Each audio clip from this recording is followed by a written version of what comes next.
Hello everyone, welcome back to my channel Trahimam certainty. World top 27 leaders की biography series में आपका स्वागत है। आज का टॉपिक है नेल्सन मंडेला चैप्टर 2। नेल्सन मंडेला जो है वह फॉर्मर पॉलिटिकल एक्टिविस्ट और प्रेसिडेंट ऑफ साउथ अफ्रीका भी रह चुके हैं और उन्हें ह्यूमन राइट्स का ग्लोबल एडवोकेट भी कहा जाता है। He was deeply involved in anti colonial politics and anti apartheid movement. Anti colonial politics का मतलब होता है कि जैसे कि इंडिया पे इन्वेड किया था ब्रिटिशर्स ने, ऐसे ही काफ़ी सारे देशों में इन्वेशन चल रहा था और नेल्सन मंडेला की पॉलिटिक्स जो है वह इस प्रोसेस के अगेंस्ट थी। और एंटी अपार्थाइड मूवमेंट का मतलब ये है कि जो ब्लैक और वाइट में डिस्क्रिमिनेशन होता था उसके अगेंस्ट थे नेल्सन मंडेला। नेल्सन मंडेला का जन्म 18 जुलाई 1918 में नौसेंकी फेनी एंड गाडला हेनरी के घर में मवेजो गांव में हुआ। नेल्सन मंडेला को 7 इयर्स की उम्र में मेथोडिस्ट स्कूल में डाल दिया गया। नेल्सन मंडेला के अर्ली स्कूल एज में ही उनके फादर की डेथ हो गई। उसके बाद उनकी मदर ने चीफ जोगिन टाबा पे ट्रस्ट करते हुए अपने बच्चे को उन्हें सौंप दिया और वहाँ से नेल्सन मंडेला का नाम पड़ा Nelson. After completing his secondary education, Nelson attended university of fort Henry.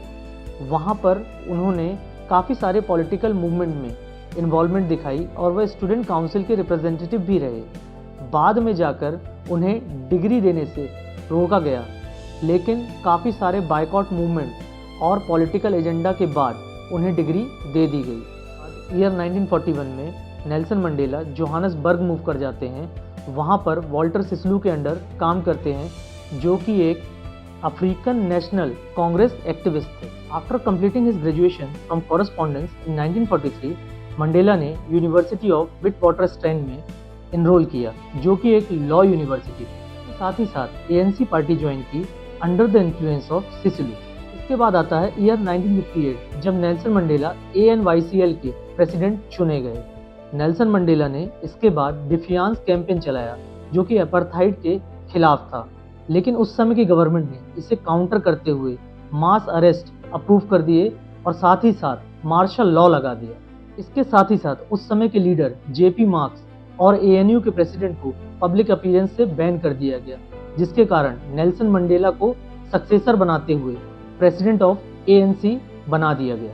इन्हीं सब मूवमेंट में एक्टिवली पार्टिसिपेशन की वजहों से मंडेला की काफ़ी बार गिरफ्तारी हुई और डिफियांस कैंपेन के अगेंस्ट में एक अनजस्टिस लॉ की वजह से 1952 में मंडेला को पब्लिक अपीयरेंस से भी मना कर दिया गया और एक लॉ पारित किया गया कि मंडेला कहीं भी खड़े होंगे तो 6 लोगों से ज़्यादा उनके साथ लोग नहीं होने चाहिए।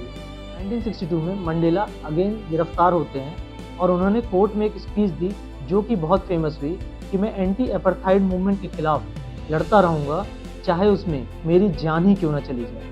और इस स्पीच की वजह से नेल्सन मंडेला को कोर्ट ने लाइफ इम्प्रिजमेंट का सेंटेंस सुना दिया और उन्हें रॉबिन आइलैंड भेज दिया गया, जहां उन्हें खाने को कम मिलता था, पत्थर तोड़वाए जाते थे, सोने की ठीक से फैसिलिटीज़ नहीं दी जाती थी और अन्य प्रकारों से उन्हें टॉर्चर किया जाता था। और इसे हम कहते हैं 27 सालों की ज़िंदगी की कसौटी, जो नेल्सन मंडेला को झेलना पड़ा 1964 से 1990 तक। धीरे धीरे पूरी दुनिया में आवाज़ उठी फ्री नेल्सन मंडेला, जिसकी वजह से उन्हें 11 फरवरी 1990 को रिहा कर दिया गया। रिहा होने के बाद सारी दुनिया की निगाहें उन पर थी कि ये क्या बोलेंगे, लेकिन जैसे ही वे बाहर आते हैं और उनकी पहली स्पीच आती है कि माफ़ी होनी चाहिए, बदला नहीं। इसके बाद ईयर आता है 1994। इस समय तक नेल्सन मंडेला साउथ अफ्रीका के एक फेमस पॉलिटिशियन बन चुके थे और इस बार साउथ अफ्रीका में अनबायस्ड चुनाव होते हैं और नेल्सन मंडेला को साउथ अफ्रीका के प्रेसिडेंट के रूप से चुन लिया जाता है और उन्होंने देश को बांटने के बजाय जोड़ने का काम किया, यानी कि उन्होंने ब्लैक और वाइट के डिस्क्रिमिनेशन को ख़त्म करने का काम किया, जिसकी वजह से अफ्रीका में ब्लैक एंड वाइट का डिस्क्रिमिनेशन आज नहीं होता है। इसके बाद आता है ईयर 1999। इस ईयर में नेल्सन मंडेला ने अपने प्रेसिडेंट पद से खुद ही रिज़ाइन कर दिया, क्योंकि वह कहते थे कि लीडर्स को एक ही कुर्सी पर चिपक कर नहीं रहना चाहिए।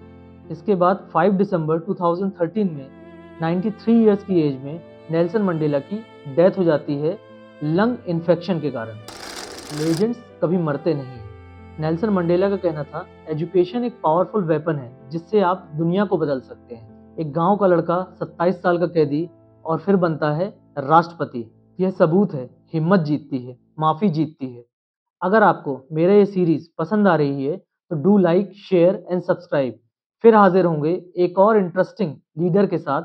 तब तक के लिए बाय बाय।